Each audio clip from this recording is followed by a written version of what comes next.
Alhamdulillah kita bisa berjumpa lagi di sore yang ini. Nah, pada saat berfiat sebenarnya kami di hadapan teman-teman sekalian, kami akan mempresentasikan dengan bertemakan yaitu perwiraan Rasulullah SAW. Oke, tidak pada dulu, let's do it.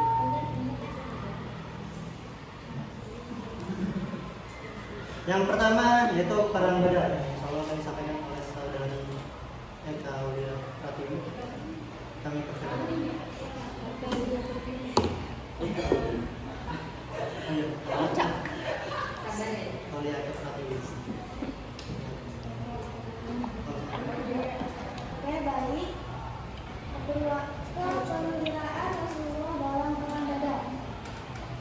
Dalam perang Badar ini merupakan yang pertama dan yang terpenting dalam sejarah Islam.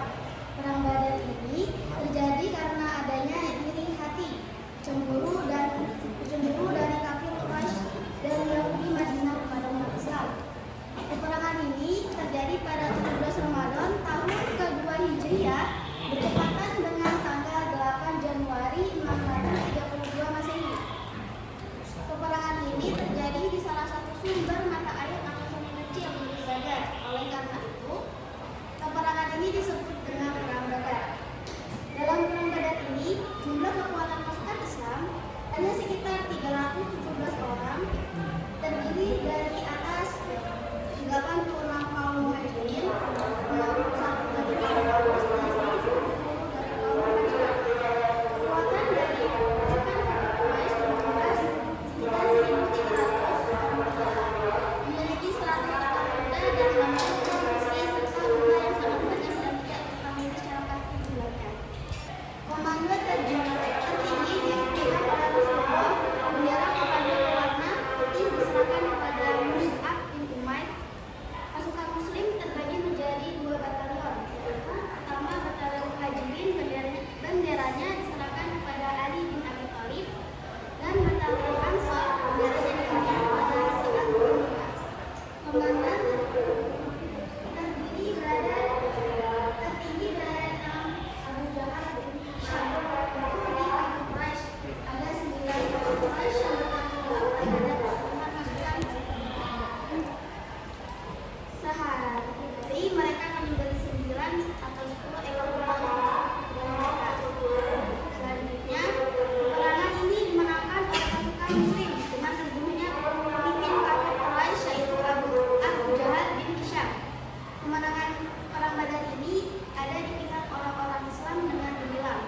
Abu Jahal tewas dengan 14 tentara Islam gugur sebagai mujahid dan 8 kaum Ansar dan 6 kaum Muhajirin. Perang Badar ini juga dikenal dengan sebutan Yaumul Furqan, yang artinya hari yang membedakan antara yang hak dan yang batil. Jika dalam perang Badar ini umat Islam kalah, banyaklah Islam selamanya dan kemenangan ini menunjukkan umat Islam semakin kuat dan utuh.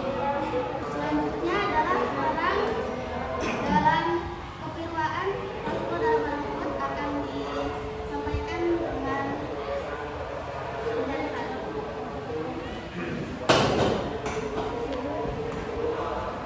Lanjut ke perwiraan Rasulullah dalam perang Uhud. Perang Uhud disebabkan oleh kekalahan pada perang Badar sehingga orang-orang kafir Quraisy mempersiapkan 3.000 pasukan tentara untuk menghancurkan umat Islam. Kemudian Abu Jahal dan Utbah meninggalkan bekas yang memilukan dengan dendam yang membara untuk kaum Quraisy. Perang kali ini dibawa komando Abu Sufyan.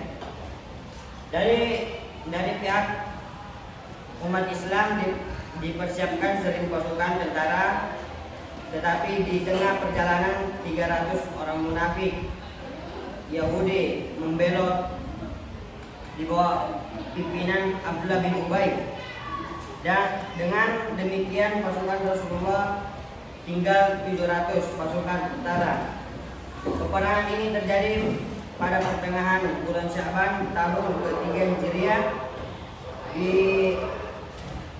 dinamakan perang Uhud karena terjadinya di Bukit Uhud.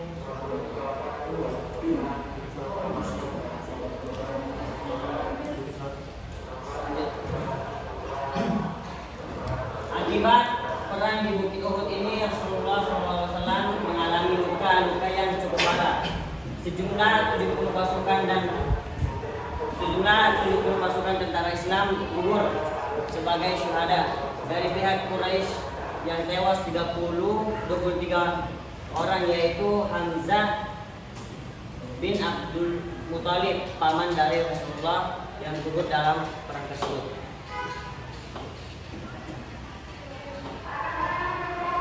Lanjut. Oke, baik.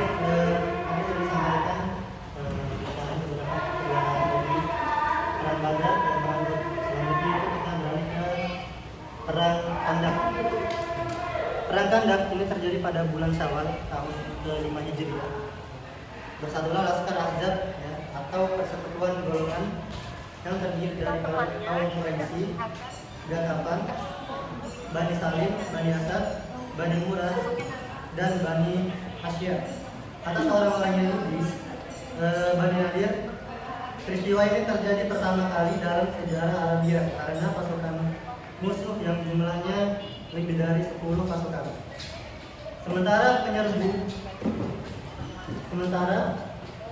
Menyerbu kota Madinah. Dari pihak tentara Muslim, Rasulullah SAW mempersiapkan 3.000 pasukan tentara untuk menghadapi musuh.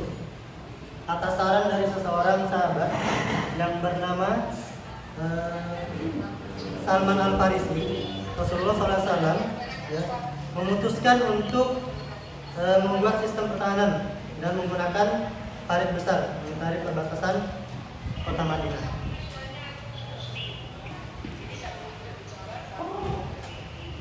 Yaitu dari keperwiraan Rasulullah, ya, dari perang Uhud, Khandaq sama ya.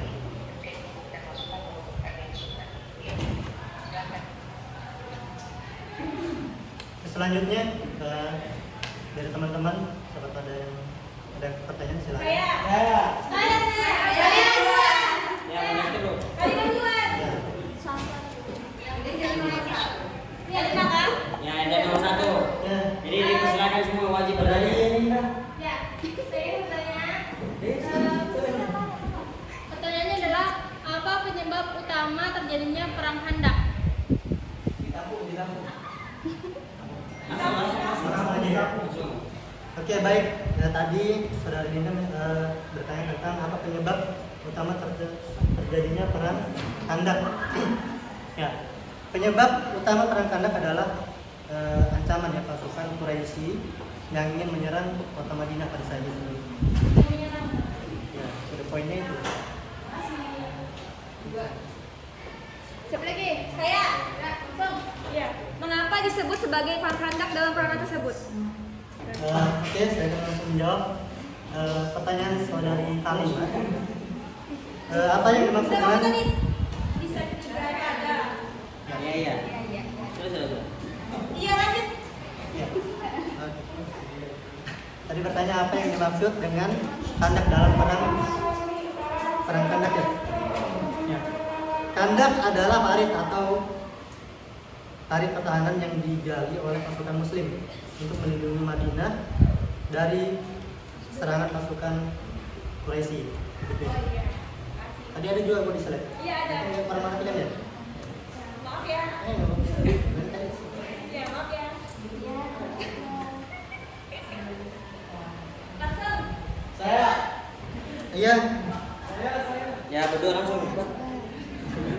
Saudari. Kapan tepatnya perang Badar terjadi dalam kalender Hijriah?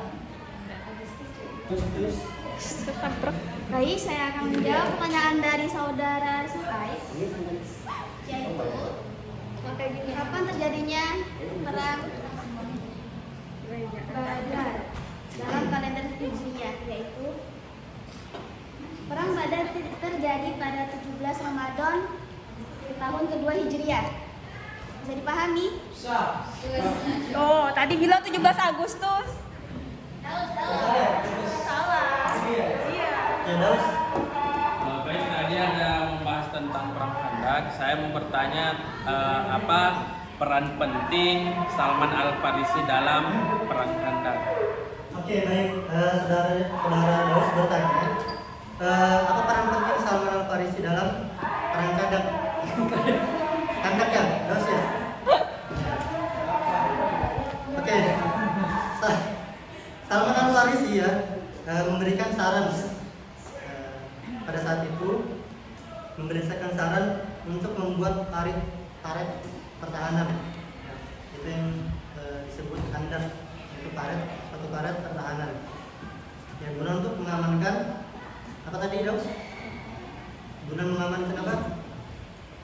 Wilayah. Kota Madinah ya. Dari serangan kaum Quraisy pada saat itu. Ini tuh Daus. Bisa dipahami ya, Daus.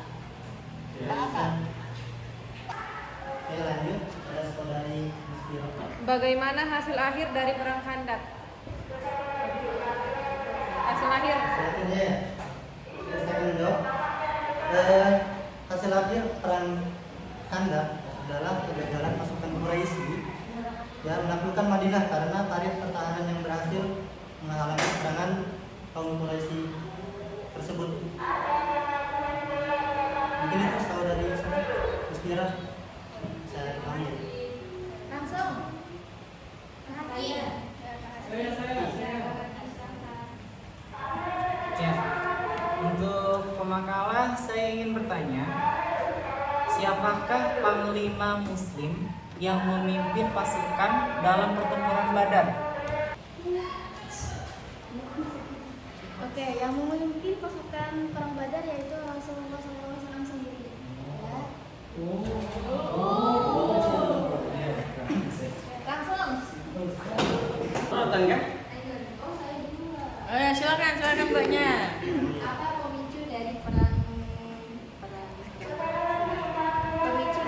Uhud?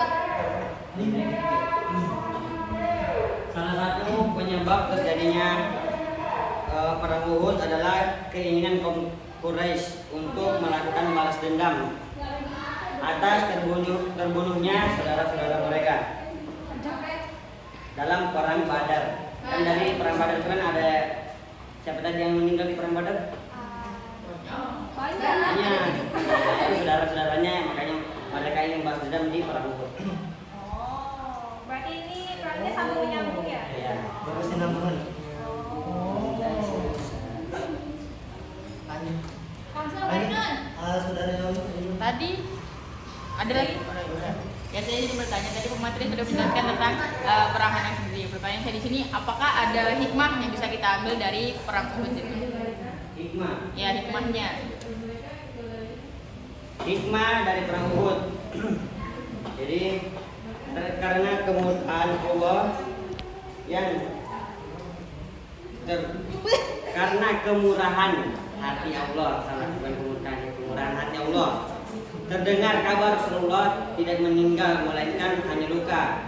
Jadi yang kita bisa ambil dari sini bahwasanya hal yang buruk seringkali terjadi hanya karena ketidaktaatan ya. Jadi kekalahan dari perang Uhud itu kan karena banyaknya pasukan pemanah yang tidak taat, yang turun ke bawah untuk mengambil harta. Jadi ya itulah. Siapa lagi tanya? Ada lagi? Anissa.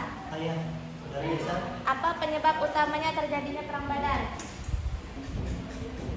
Oke, yang akan saya jawab. Penyebab utama dari perang Badar yaitu adalah upaya pengamanan terhadap kawasan Quraisy yang membawa kekayaan dari Mekah. Oke, terima kasih. Langsung. Saya. Ija. Maaf tadi kurang mendengarkan apa isi pesan dari Rasulullah ketika perang Uhud. Apa pesan dari Rasulullah ketika perang Uhud? Pesannya? Iya.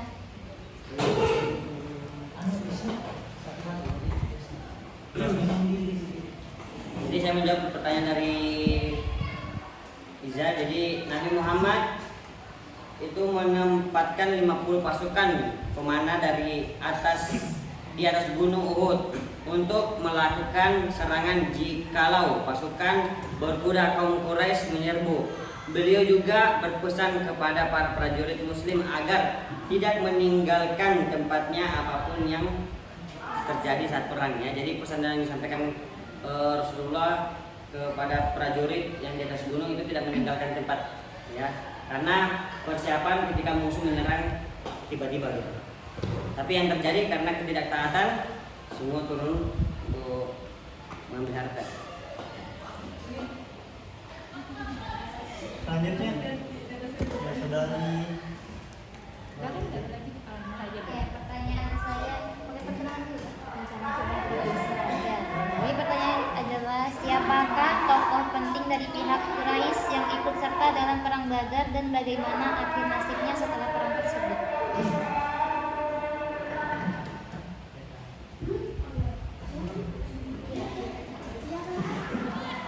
Oh, baik.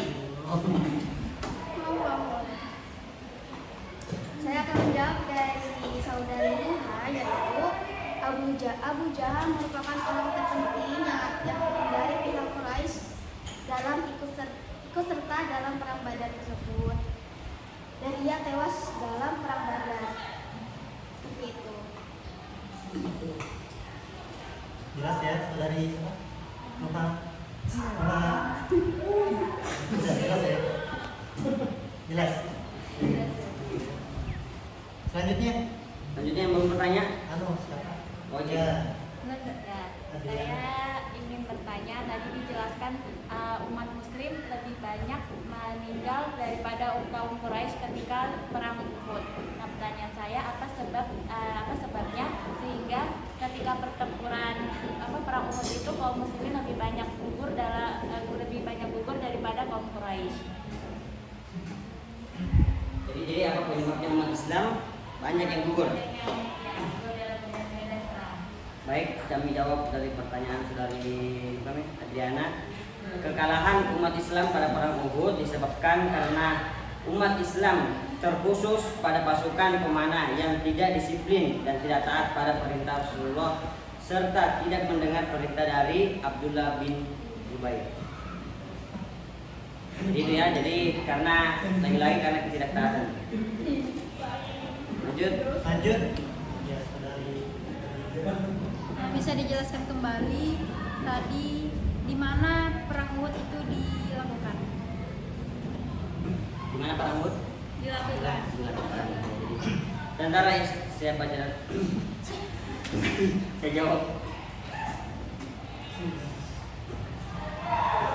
Tentara Islam dipimpin langsung oleh Muhammad, sedangkan tentara kafir dipimpin Abu Sufyan. Disebut perang Uhud karena terjadinya di dekat Bukit Uhud yang terletak 4 mil dari Masjid Nabawi. Ya, jadi kenapa dinamakan perang Uhud? Karena dia terjadinya di dekat Bukit Uhud yang tidak jauh dari Masjid Nabawi, ya, dan mempunyai ketinggian 1000 kaki dari permukaan tanah dengan panjang 5 mil. Terima kasih.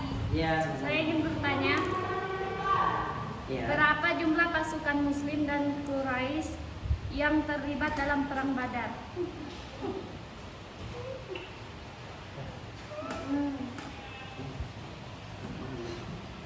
Oke, pasukan dari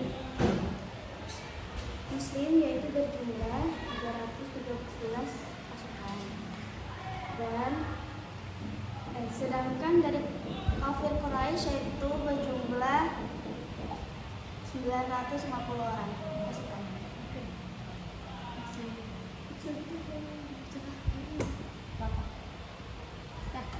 Ya, bisa dipahami teman-teman?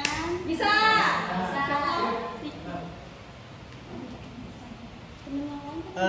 Baik, karena sudah selesai juga yang bertanya, kami kembalikan kepada Momis Adian. Sudah saja.